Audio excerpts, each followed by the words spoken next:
Hey everyone, welcome to React Universe On Air. This is a crossover episode and I have a second host today from React Native Radio. Hello, Mazin. Hey, Lukasz. Thanks for having us. How are you doing? I'm doing great. Thanks for doing this. This is the second year in a row when in the autumn, let's say, we record crossover episode between our podcasts, and I'm really hyped for this one, especially because this is a big one. This is a big shift in React Native community. Yeah, totally. I agree. And it's nice to kind of bring the two different podcasts together and have an episode. React Native is all about the community, and kind of bringing our two communities together is great. Yeah. So what are we discussing today? So we're talking about App Center's retirement and basically what to do next and how your businesses should handle them. Yeah. So this was announced this year in March, I want to say.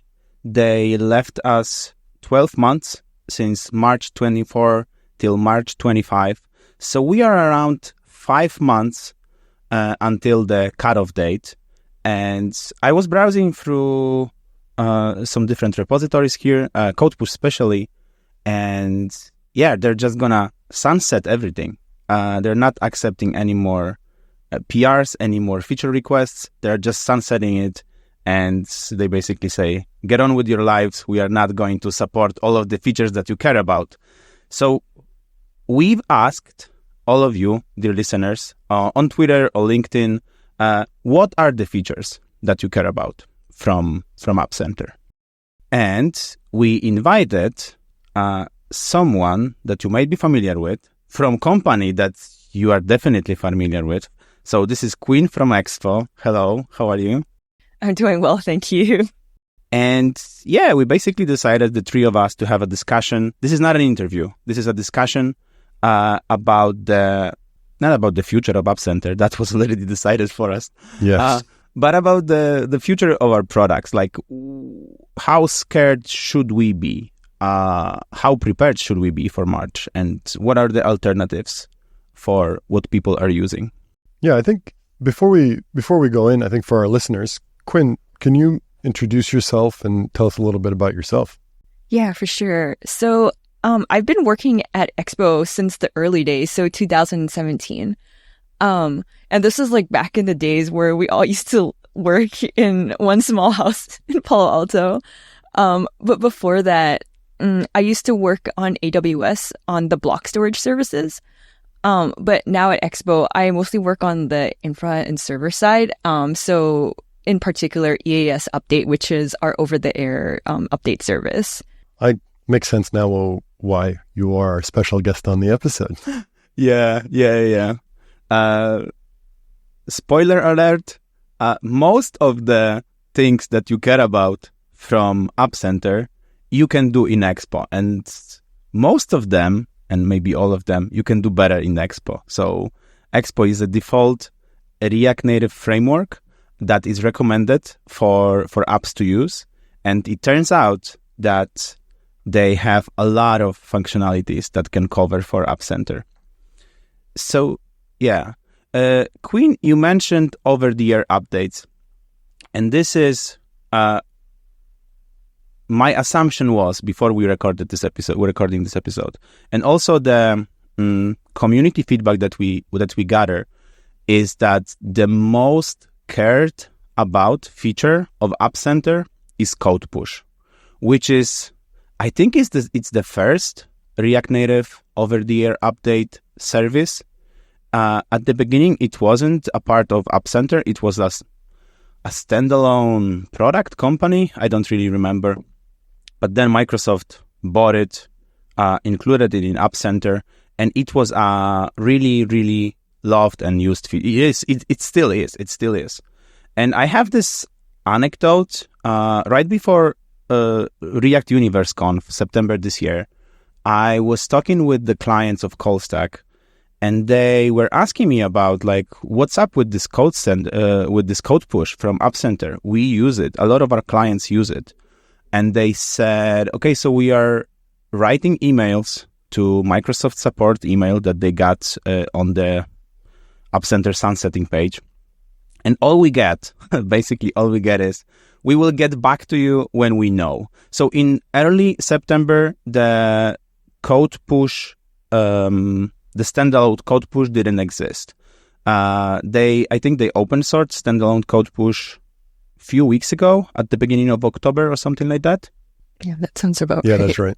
And everyone knows what CodePush is. Basically, you can update your app over the air without pushing a store build, right? That's the important part, because yes, one thing, as developers, our biggest, I guess, gripe with Apple specifically is the amount of time it takes to turn around and make a fix, right? So say you have something simple where you are changing text on your screen, and you don't want to have to sit through 2-3 days, potentially a week of App Store updates. And sometimes, we hate to say it, but depending on the reviewer, they find another issue with your app that you now have to go and fix.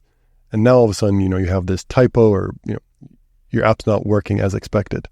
So over-the-air update gives you the ability to just essentially change that text immediately, so that you can then focus on the more, higher level issues that have to go through, specifically like native code.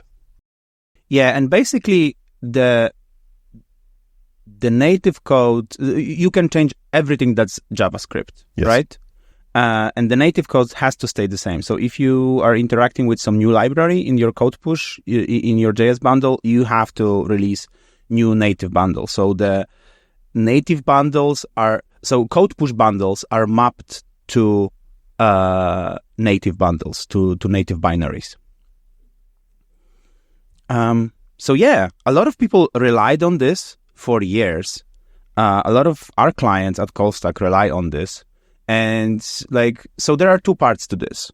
So one part is you can finally have your standalone CodePush server. You can still use this, or you can switch and use the alternatives.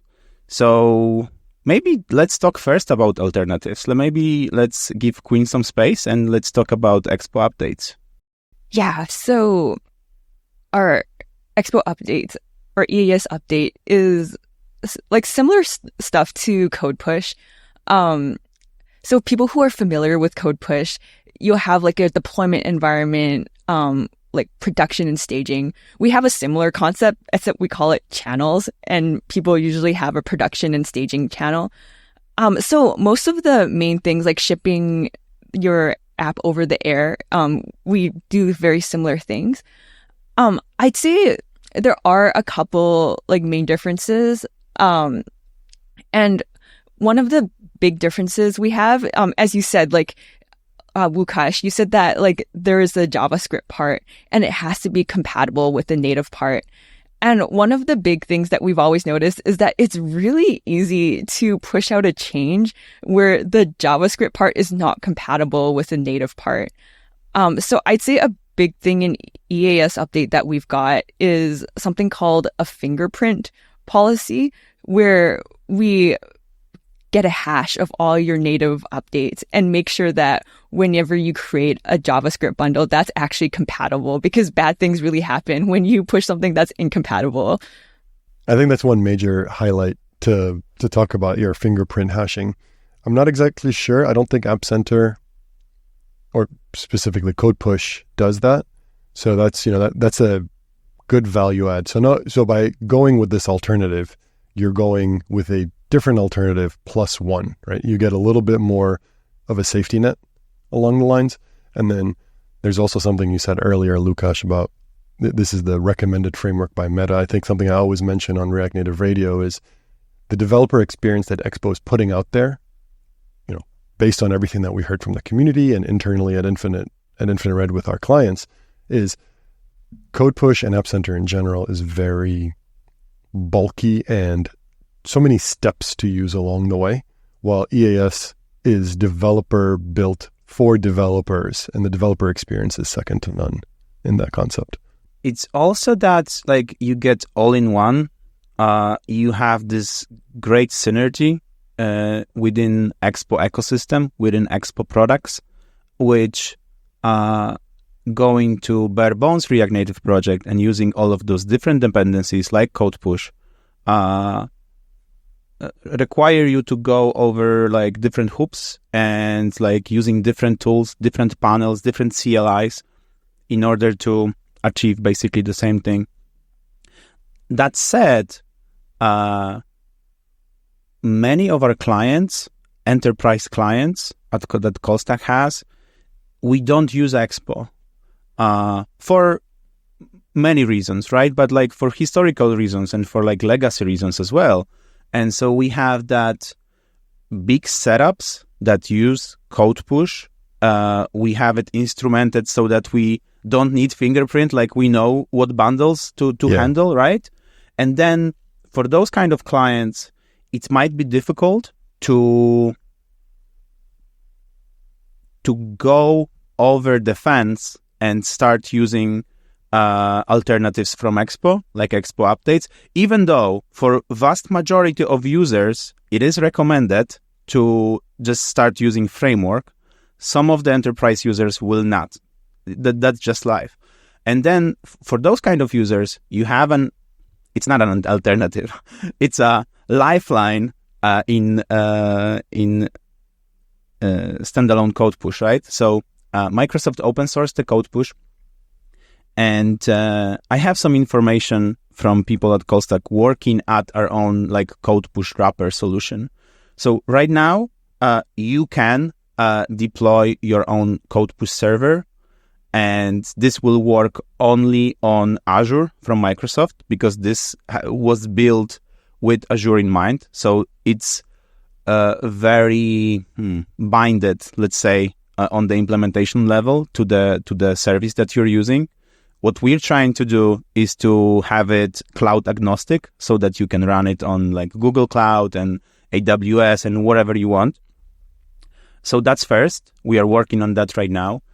The second part is I've heard that they have published, so the CLI, the CodePush CLI, is a part of that repository of standalone CodePush, and it's not accessible through npm. So you basically have to compile it and then like install it, and only then you can use it locally. But fun fact is, you can still use that production CLI. You just have to provide it a different URL for the server. So that production CLI still works. We definitely will be working on this. We already have a fork. I'm not sure if it's published by the point this episode drops or not. But for CodePush, to wrap up, stick around. If you can, just migrate to Expo. Basically, it's a better developer experience. If you are starting a new project, definitely don't start with App Center.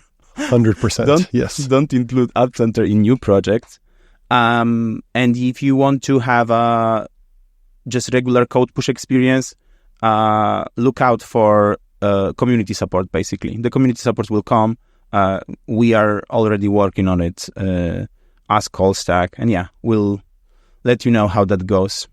I also want to ask Quinn a question here, actually. So based on all that, we're talking about enterprise companies. Let's stick with enterprise, right? If you're talking with a startup, Expo recently mentioned that they're reducing their pricing and all that kind of stuff. So I think startups are all like, okay, yes, we can buy into Expo. But the enterprise folks that are out there, usually they tend to like to do this stuff, stand their own servers and all that kind of stuff, which as a developer myself, I don't necessarily like it or see the value in it, right? And you just mentioned, Lukasz, you have to bundle and create your own, essentially create your own CLI, even though it's already there. You have to maintain it, right, down the line. So, Quinn, what would be your, how do I say this? What would be your feedback, or what would you say to these enterprise companies from an EAS updates perspective? Like, hey, we have this product, and this is why you should use it as an enterprise company instead of going down the formerly Microsoft endorsed product.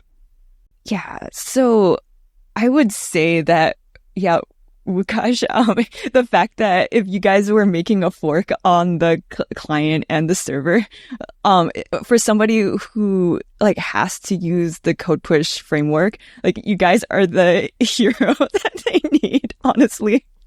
So I guess like there's the way I think of it is like if you wanted to self-host your own update server, there's kind of two ways I think about it. One is to use the open source version of Expo Updates, and the other one is to use the now open source version of CodePush. So I'll speak to two of those, and I'll start with the CodePush one. So there's the client side stuff and the server side stuff. So the client side stuff, I'd say the biggest amount of work that needs to be done is to make it compatible with the new React Native architecture. And in addition, like as new React Native versions come out, like having somebody maintain that. So like that bit's important. And for the server, Wukash, as you mentioned, CodePush has understandably made it with the Azure blob storage, which makes like a lot of sense if like your entire pipeline was on Azure to begin with, but it's not such an easy sell if your entire stack was on like GCP or AWS, and having that like storage be platform agnostic, or at least like having support for the other ones like the Google Cloud Storage or S3 would be a big deal for people who wanted to host that server bit. So for Expo Updates, there is also maybe let me. Sorry for interrupting, but maybe let me comment on the two things that you pointed out. Yeah, I completely forgot about the new architecture. I was browsing through CodePush repositories today, and there are people requesting this as a feature. And like I said, Microsoft is just rejecting everything. We are not adding new feature to this. This will be sunset. You can fork and add it there. But there are ways of doing this. So basically the interop layer allows you to still use CodePush with new architecture. I'm not sure if you need a patch, which I also saw on that issue on GitHub. Someone just created a patch. It's a few lines of code. And basically they claim that it just works with this few lines of code.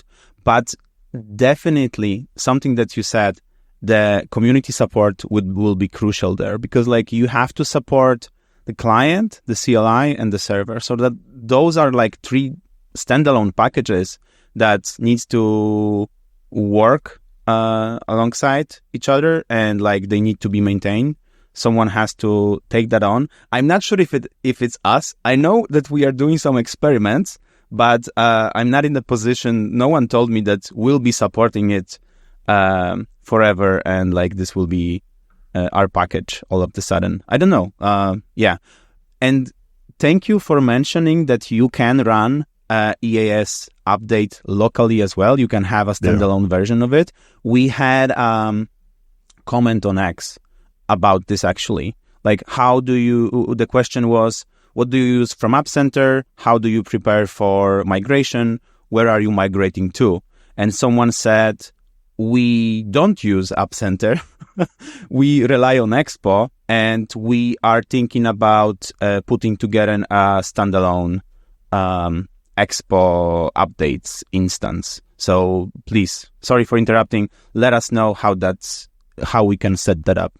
Yeah, so it's an open source spec that the client, our Expo Updates package client is implemented from, as well as the EAS update server. So it's like open source, and you can take a look at it. But basically, it's a spec that outlines, okay, like when the client makes a request for the newest update, here are the headers that have to be present. And when the server responds, like here are the headers that have to be present, as well as like the different like HTTP response codes and everything.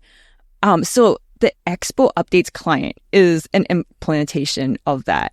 And the EAS update server is implementation of that, of that spec. So in theory, as long as you have a compliant server, Expo Updates would work. So what we've done is that we've also have like a GitHub repository for a compliant bare bones service. So like people can fork that repo and make their own compliant server. And some people have done that. And yeah, so like as long as it conforms with the spec, you should be fine. We do maintain the client, like for the new architecture, and as well as like continuing moving forward with like future React Native versions. So like as long as you maintain your own server, I think you should be fine. That is such a big thing as well. The compatibility with all the new React Native versions, because Expo is always like on top of the game, right? Like if the new React Native comes out, you guys are like 2 months forward. You are like compatible with the newest React Native, and it might be hard for this kind of support in open source, basically. Well, let's also keep in mind App Center, even though we're React Native focused, App Center is not just React Native. It's also iOS, Android, Swift, Kotlin, Objective-C, Xamarin, Ionic, Windows. I always forget that, right? I always think it's a React Native product because we're always using it, right? Yes. So speaking of like community support, we don't know what would happen with it when it becomes fully open source, right? This I mentioned this story to you both earlier, but I'll mention it on air for listeners. If you've heard of the product Parse before, Parse was a really good, I believe it was MongoDB with like, it was like serverless server functions. I don't remember. It's been a while since I've used it, but it was like a one product to have your backend API requests and a database all in one. And for startups, it was a great tool. It was like your, what you call now Supabase and Firebase type of stuff. And it did it all for you. Startups loved it. Facebook bought it. Everyone was like, oh, perfect. Now, it was Facebook then. Facebook is going to maintain and take care of it. Well, Facebook sunsetted it, opened a fork and had it open source and released it to the public to maintain, and just walked away from it. Now, at least App Center is they gave us like close to a year, right? Facebook at that time did not. I think it was a quick turnaround. And as startups, people were left hanging to dry. And I remember trying to like set it up on, on Amazon. And it took a while for a small startup to do it. And eventually we did it and we were using it. But at the end of the day, it seemed like a lot for a smaller company to have to maintain. Enterprise, sure. But kind of like the point I'm getting at is with App Center, it's not just React Native. There's potentially a larger community out there to maintain it. But keeping in mind, if you're having Xamarin developers, native developers maintaining it for their cause, will the React Native aspects of it fall behind? And at that point, reaching for an alternative like EAS is a better solution because they are React Native specific, right? Yeah, but the CodePush was React Native specific.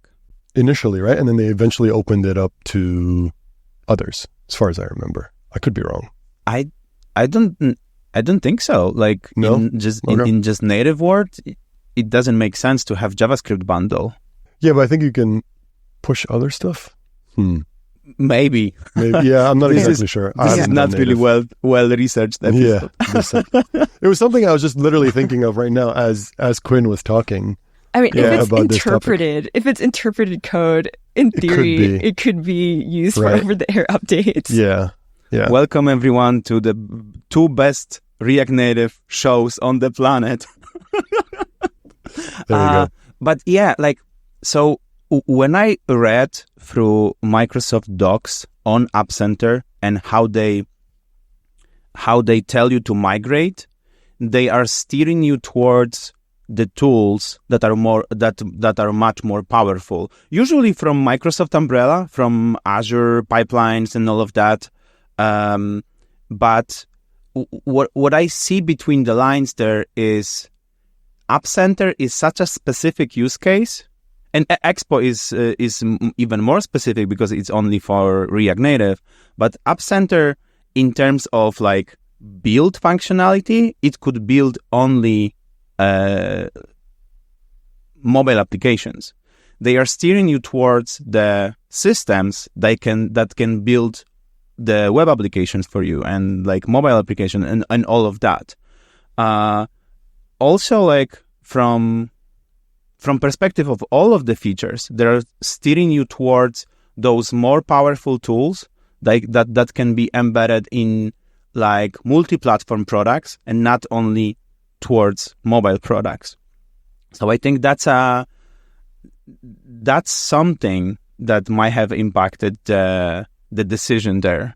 Why are we supporting this mobile-only tool chain if we have so many other products that support that mobile spectrum, but also support like wider spectrum of like different app categories, basically. So how about we move on with our walk through App Center. So we talked about CodePush. This is definitely the biggest one. So what were I'm looking at my notes here. What were the second most important issue there for our listeners? I believe it was build related. Yeah, I think build and then distributing, was like two second place exequo. So let's go through build, right? So yeah, I think build. When I looked at documentation from App Center, was not free actually on Microsoft. Like you had to pay for that, and you had some machine power like Mac OSs somewhere in Microsoft Cloud that allowed you to build it.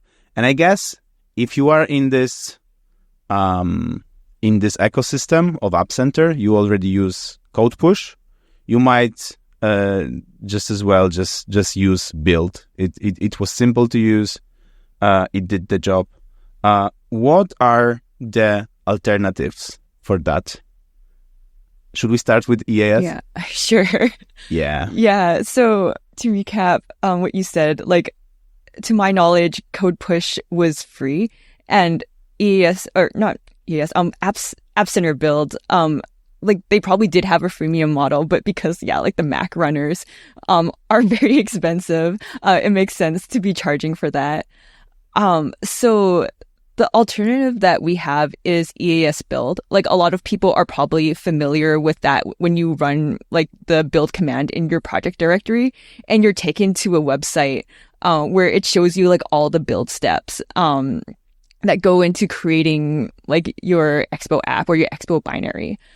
I'd say late last year, though, we've made it more flexible so that it works not just for a React Native app without Expo framework, but like in theory, also just like plain native builds. So like all the build steps are specified now in a YAML. And like even for somebody who was just using a plain native app, like in theory, you could just like remove all the React Native, all the Expo steps. And if your app can be specified in a gem file, and honestly, you can run like any arbitrary command, like you could build your app on our servers. We've got like what about the Expo key in Package.json? Do you still have to have that? So we do have configurations where we do rely on like certain like configuration files, so that we're like, okay, like this is your project, this is your account, this is like how it relates to build. So like yes, like you would have to have like a project ID or like what you refer to as like the Expo key, so that we can keep track of those configurations. I think the big benefit for something like Expo build is that you can run it in the cloud, and like you don't have to, correct me if I'm wrong, but I don't think I am. You don't even have to have a Mac machine in order to just create for iOS, right? You can build in the cloud, and you can submit to the stores, and you can just work on Linux or something. I know we have a true. client. I'm trying to remember. We have a client that allows their developers to work on other machines like Windows and Linux, like you mentioned. But what they'll do is they'll kick off the job to do the build on the EAS server, download, and then use it that way within their simulator and code. Yeah. So, I mean, to build an iOS app or like for the iOS platform, like you have to have a Mac machine. There's no ways around it. And like for people who have like Windows machines, like you can't really run Xcode build or whatever. So in that case, it does make sense to run it in the cloud. But if you have a Mac machine, like everything's open source, so there's no reason why you couldn't like pass it in the local flag and have it run on your machine locally as well. So yeah, like the alternative for building, I'm not sure how many people actually build on App Center. When I ask among our team leads for our clients and our clients, like seems like no one from our clients was using this particular functionality, even though we heavily rely on CodePush. And like what we basically do is just we use custom configuration on pipelines. Like we just build it ourselves in the cloud infrastructure. So it was the same for us. I think CodePush was actually, I think, the only feature from App Center that was used on any of our clients in the past. And like you said, for build, we built our own depending on, clients' needs and, whatever contract they may have had. There's other products like you could use Fastlane, actually, which I believe EAS Build is built on top of. There's other CI/CD tools that do building for you, right? There's Bitrise, there's Tramline, there's CodeMagic. There's a bunch of different tools out there. I'm sure if you were to Google it, a bunch would pop up. But those are the like 4 or 5 that are coming to the top of my mind right now. Yeah, Fastlane is such a versatile tool. Like it's a dependency for all of those others probably, but also like you can use it standalone. Like you can do very magical thing with Fastlane.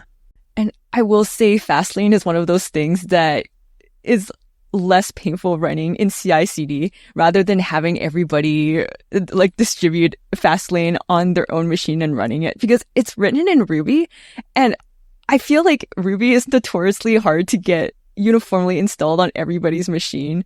We've had a lot of pain points with it, so I feel like it's just one of those things that's just, if you have the environment in CI/CD to do it, just like run Fastlane on CI/CD. Yeah. I remember when I was writing some plugins for that, like you have to have this gems and RBV, like version manager for Ruby as well.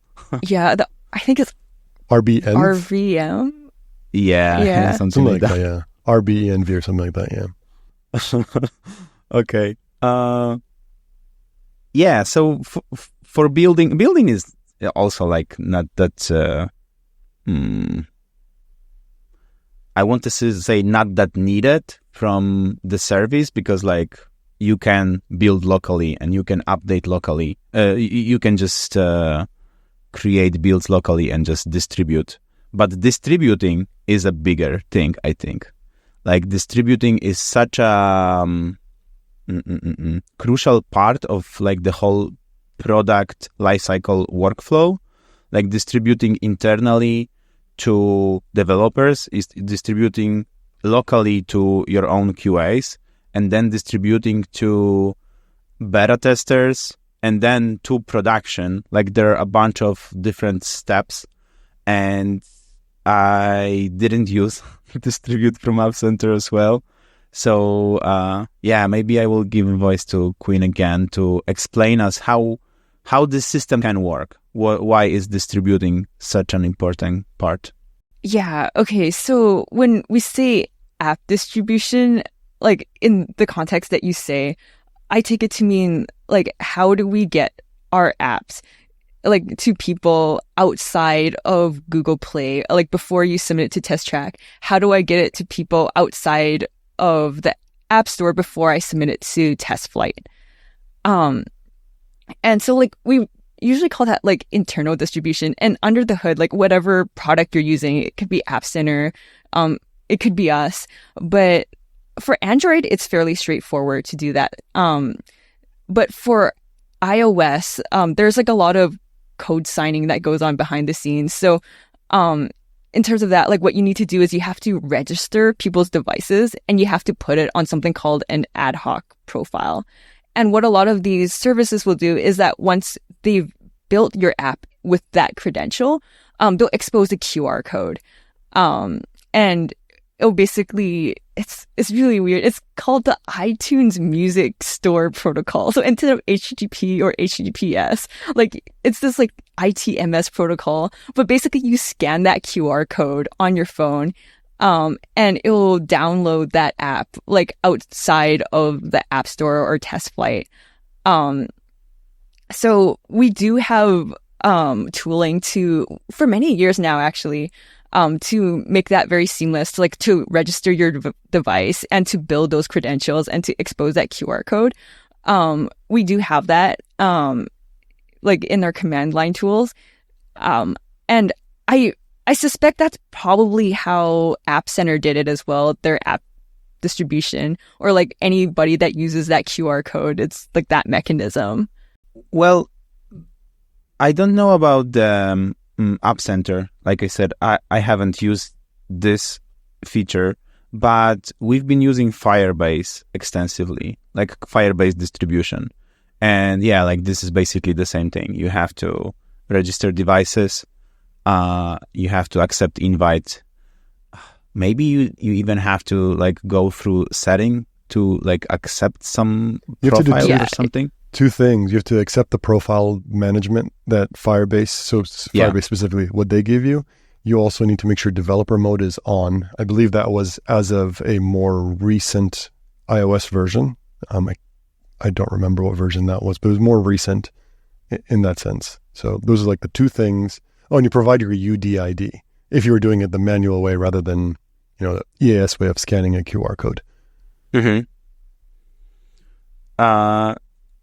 So yeah, like I would propose that the alternative is definitely ES submit for distribution, and like something like Firebase.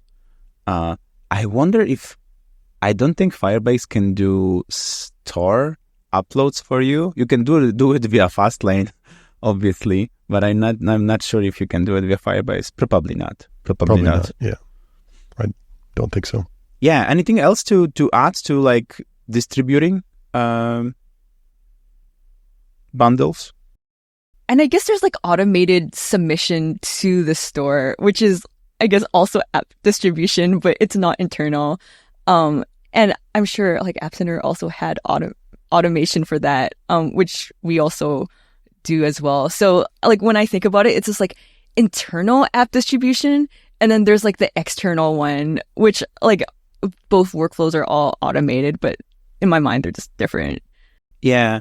And so like I want to recap what we went through to this point. So first we talked about CodePush and alternatives. There's only one. There are two: standalone CodePush and then EAS update. Then we talked about building and distributing, which are also services that EAS support. And now I want to go to something that very few people actually mentioned in the LinkedIn posts and in Twitter X posts, which is testing, also one of the service from App Center, and then Diagnostics and Analytics, which is, again, one of the least popular. Let's start with testing. So are there any alternatives on the Expo site for testing? Yeah, so late last year, we had the ability so that you could specify all your build steps in a YAML, and we've extended that to include tests. So like support for Maestro tests, and if you want to run it like with a simulator, like it can be specified. If you're talking about real devices, like something like AWS Device Farm, like we don't have that in the context of CI/CD. But we do have that in terms of like a development build where we have easy ways to get it on your real device for testing. Yeah, I guess in the App Center way of things, it's about those real devices. It's about those device farms, and I think that one of the services they propose as an alternative is Browser Stack, which has it in its name, right? Like you can run all of the tests on like different devices on different browsers. And yeah, this is something that I've seen on my clients' projects, that we use Browser Stack extensively. But it's not like it's under one roof, right? It's not like we can do, as in App Center's way of doing things, you have just one admin panel and you do all of the things there. Like for Browser Stack, you have to like upload the bundle to them, run some scripts, and then get the results to your pipelines. So I guess probably you could do something similar with Expo and with the pipelines that you run there as well, right?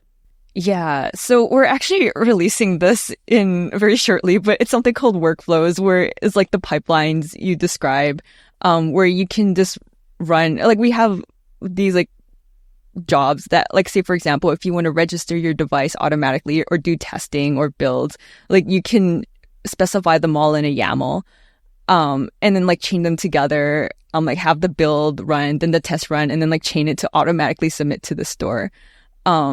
But just, yeah, like just automatic jobs that can be customizable is something that we are releasing really soon. Yeah. Okay, cool. Thank you. Thanks for giving us a peek behind the curtain there.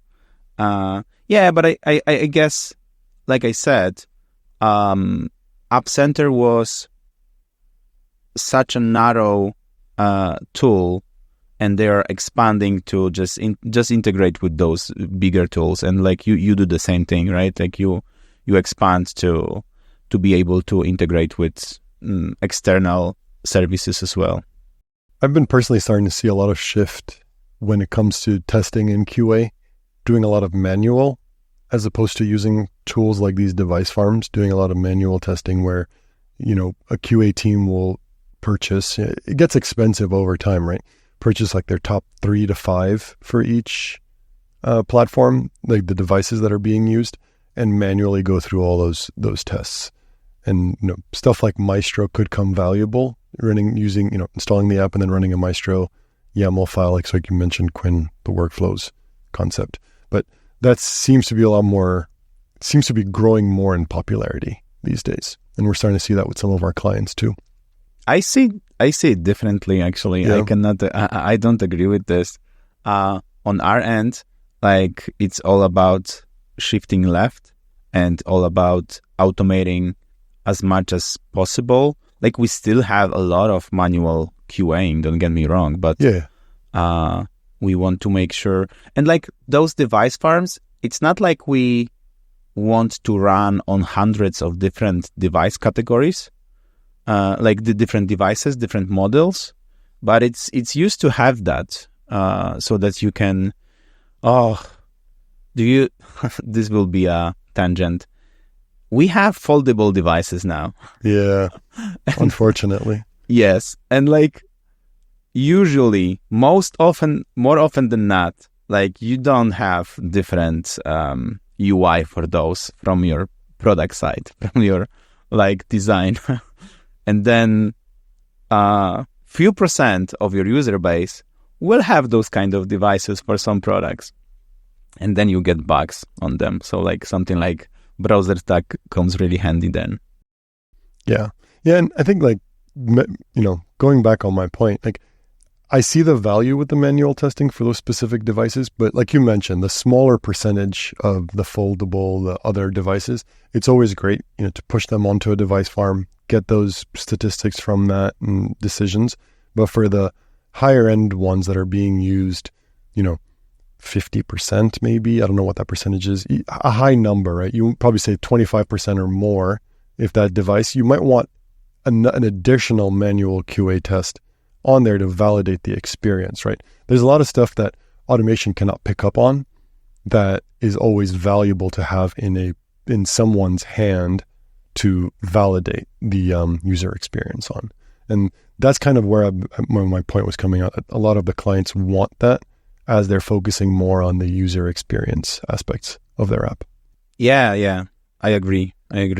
Yeah, and it sounds like you need both, like automated device farms to get those like really edge case models that Wukash is talking about, but also like sanity check to be like, does my app work in the most basic sense? And you don't really want someone to be testing that every single time. But also the more advanced QA steps definitely need to be done by humans.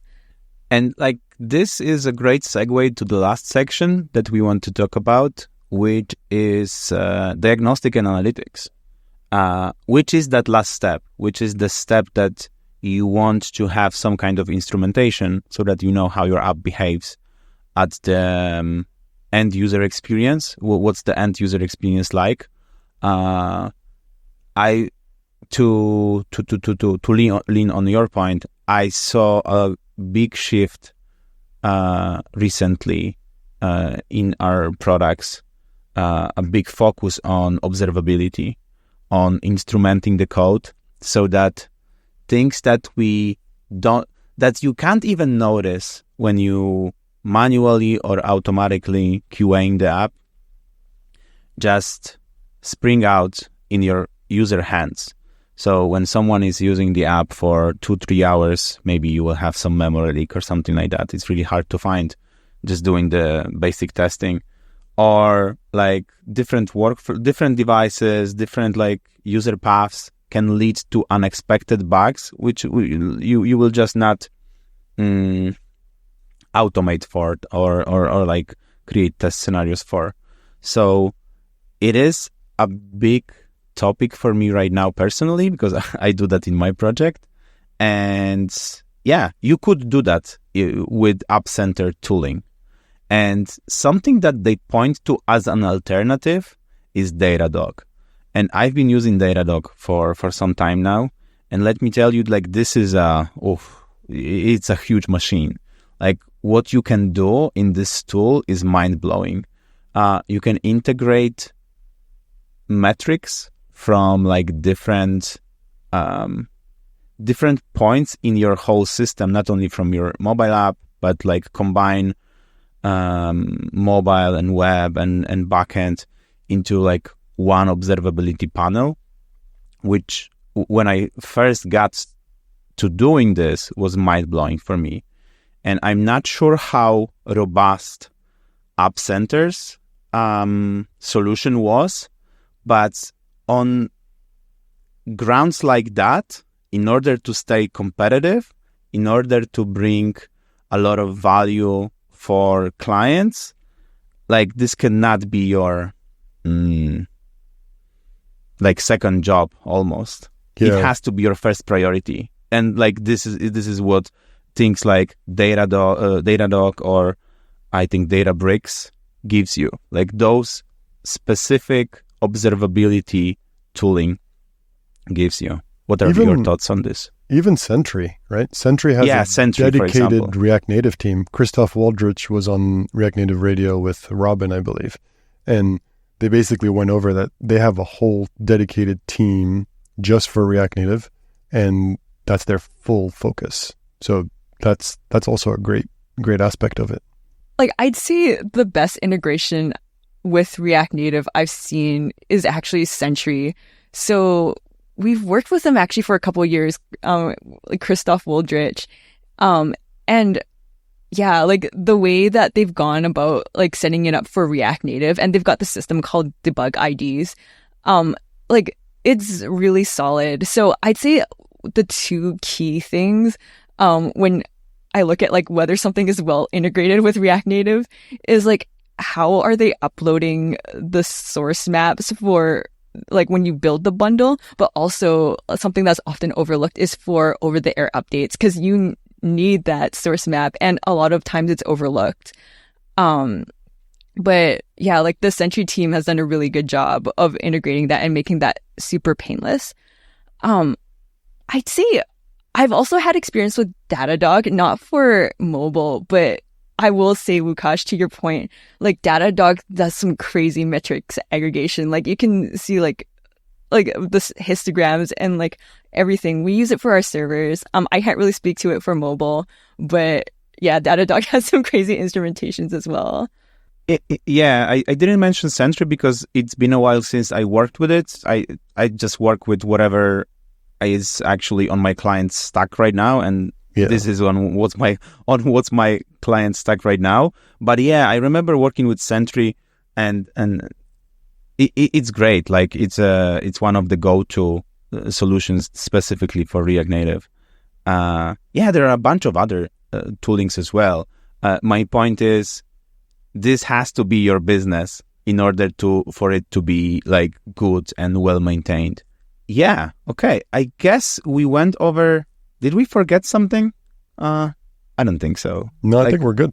I think we got it all. Yeah. So for wrap up, we started this episode saying how scared should you be, because App Center is going to be dead soon. For some of the tools, you shouldn't be that scared. Like for CodePush specifically, like you would be able to use your existing integration with just standalone server, or you can easily, I would say, I looked at the docs, easily migrate to Expo Updates.